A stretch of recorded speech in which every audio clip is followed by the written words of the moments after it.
everyone, and welcome to Mackey Arena, where tonight our 20th ranked Purdue Boilermakers, who are 19-9 on the year, 11-6 in the Big Ten, will entertain the UCLA Bruins, who come calling from Westwood with a 20-6 overall record and 11-6 in Big Ten competition.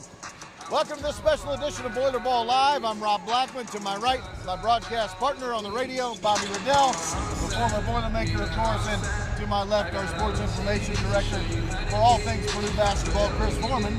Number one, thank you for joining us on a Friday night here at Mackey Arena. And number two, welcome to a little bit of history. Many of you probably already know this, but just in case. The very first team that ever played our Boilermakers in Mackey Arena, the UCLA Bruins. December the 2nd, 1967. UCLA winning that game by 2 points against Purdue, a game in which Rick Mount had 28 points for the Boilermakers. Now, no one right now on your screen was alive in 1967. I'm the closest. I was born in 1970. My point being, this is still a very historic night for a number of reasons. Now, UCLA has played here since. They actually played here in 2000. However, Bob, the Bruins have never come here as a Big Ten team. That's what makes this one, to me, a little extra special tonight. I agree. It's really neat. Kind of that first time these new Big Ten teams from the Pac-12 who's converted over to the Big Ten. It's kind of neat the first time they come into Mackey. And of course, a team like UCLA with their prestige and all the history behind that first game being played here in Mackey Arena with John Wooden, the former Boilermaker, bringing in Lou Alcindor and the rest of those talented UCLA Bruins in here. Really neat to have UCLA coming into this arena, and we got two teams that are tied in the Big Ten standings, so we got a big game on our hands. That's certainly the number one talking point. The fact that these two teams are currently tied in the Big Ten standings with an identical 11-6 record. This is the only regular season meeting between the two, so if it come down to a tiebreaker, you want to have that tiebreaker on your side. Chris Forman, we could talk a lot about history when it comes to UCLA and Purdue, at least in the manner of going way, way back. Haven't been a lot of history between these two teams in a long time, though. And for their head coach, Mick Cronin, he's only played Purdue once. Now he's back when he was the head coach at Cincinnati. Yeah, it's been a long time, obviously, since Purdue and UCLA have played, going back 25 years, as you had mentioned. And Purdue's played UCLA 13 times, and it has not been very good for the Boilermakers. 3-10 all-time against the Bruins. To be fair, a lot of those games came during UCLA's heyday when they had the likes of Bill Walton, Kareem Abdul-Jabbar, who was Lou Alcindor at that time. It's just some unbelievable teams. Purdue played them in the 1969 NCAA Finals. Got beaten that game by Kareem, who was playing in his final game as a Bruin. So a lot of history between the two teams. Obviously, John Wooden, you know, the great Purdue player back in the 1930s, who became the legendary UCLA coach. So just unbelievable history between the two teams, despite not playing each other for 25 years. John Wooden leading Purdue to the 1932 national championship as the Boilermakers' only national championship in men's basketball.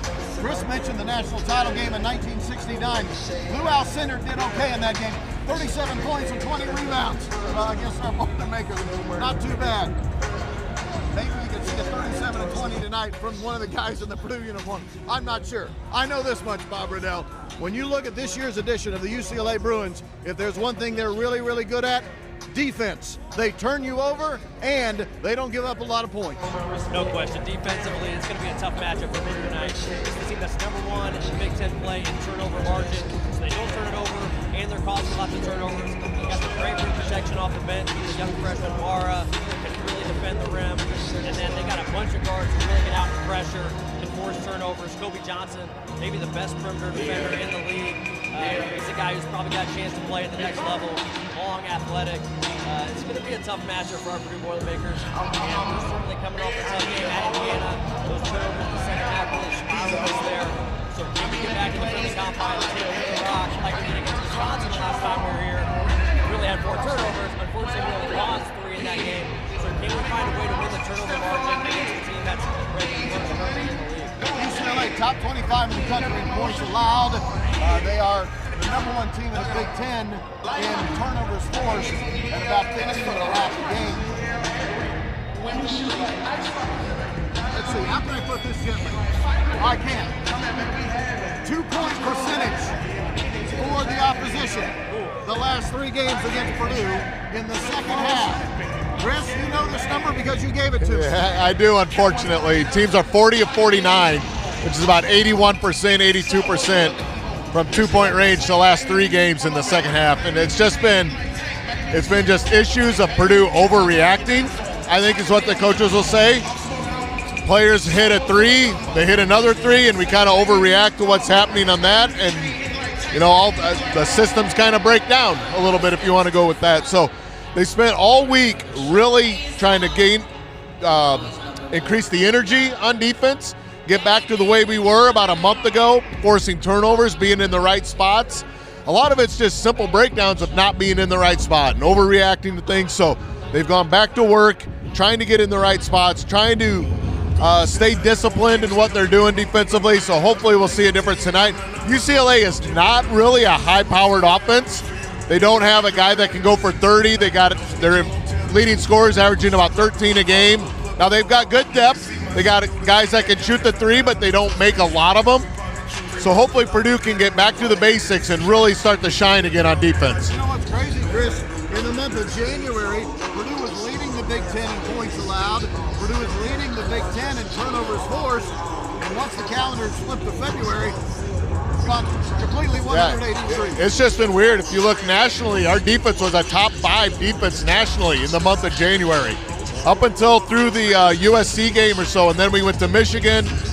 Defense wasn't terrible that game, but then Wisconsin came here. Obviously, you know, that wasn't well. Michigan State, we let them get into the lane way too easy, and that's been a lot of Purdue's issues this year, is letting them get into the lane and dictate what happens. Here's the thing, Bob. The analytics in modern college basketball would tell you if you can get the other team to shoot a lot of contested 2s, you're in great shape. Problem is, we're getting the other team to shoot a lot of 2s. They're shooting them at the rim with dunks and layups. Those aren't necessarily contested. No, they're not. The lack of contested 2s has been a major problem. You guys have talked about the percentages. It's been a debacle certainly for Purdue as far as not defending the rim. And a lot of that is personnel driven. Certainly Purdue doesn't have great rim protection, but that's been talked about ad nauseum. I think our little shot blockers, but Caleb First with eight block shots. 8 block shots on the rim for the year. So Purdue has to find a way to make sure we limit teams taking those 2s at the rim. And that's what Chris was talking about earlier. We've done a poor job not only handling the basketball, but allowing those fly ball turnovers where you can't defend the rim when you're in transition very well because you're going to have layups and dunk opportunities. But then in the half court, especially playing teams like Indiana, Michigan State, that's where to me has been the most disappointing.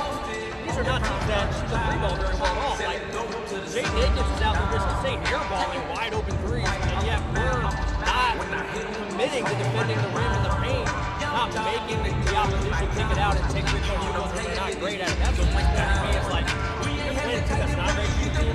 If anything, overreact to the point where you're making them, shoot uncontested 3s when you're giving up dunks and layups. Not the way Purdue's.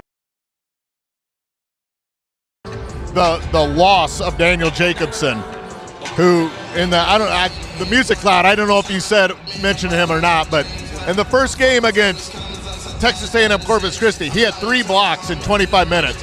And Daniel, he wasn't going to be the savior for this team, obviously, but he's given you probably 10 points, 6 rebounds, 2.5 blocks a game, and he's just a rim deterrent, which Purdue does not have right now. Really the way Mara acts for UCLA, right?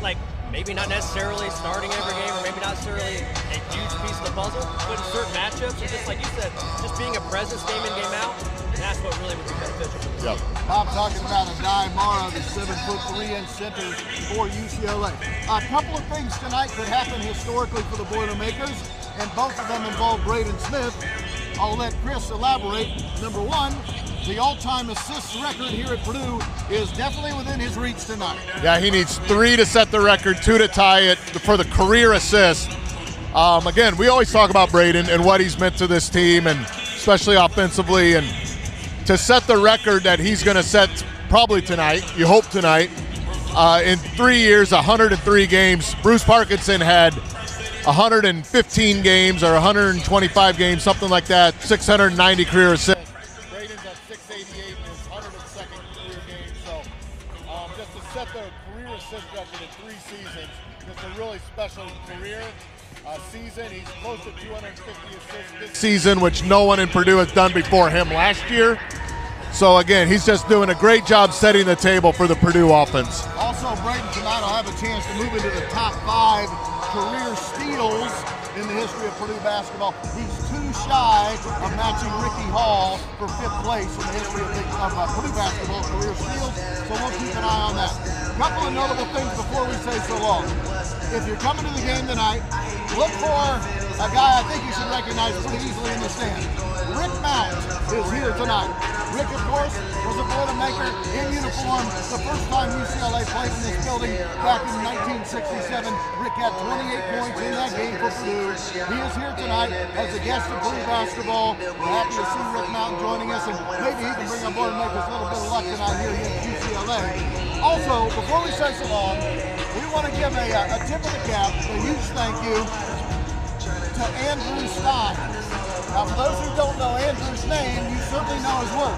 He's been our team photographer for 3 years. 3 years.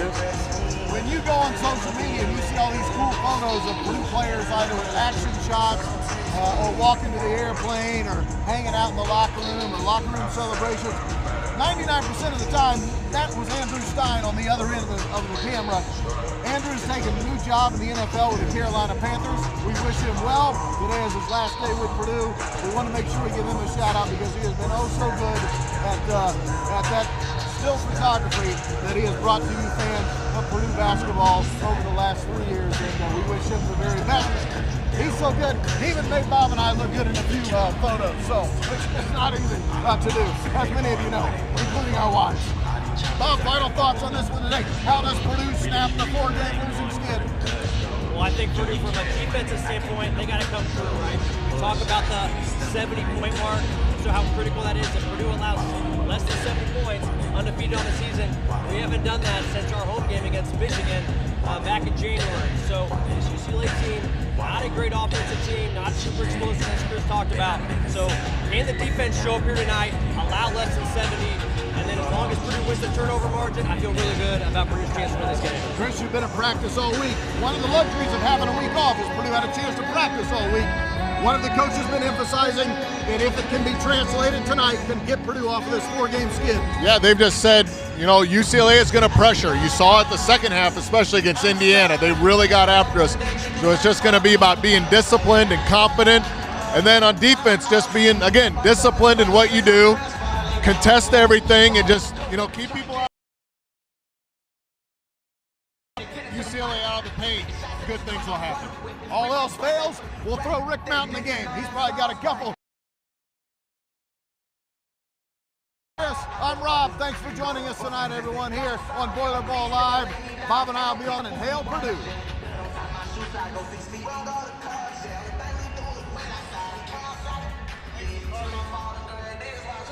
Great stuff, man.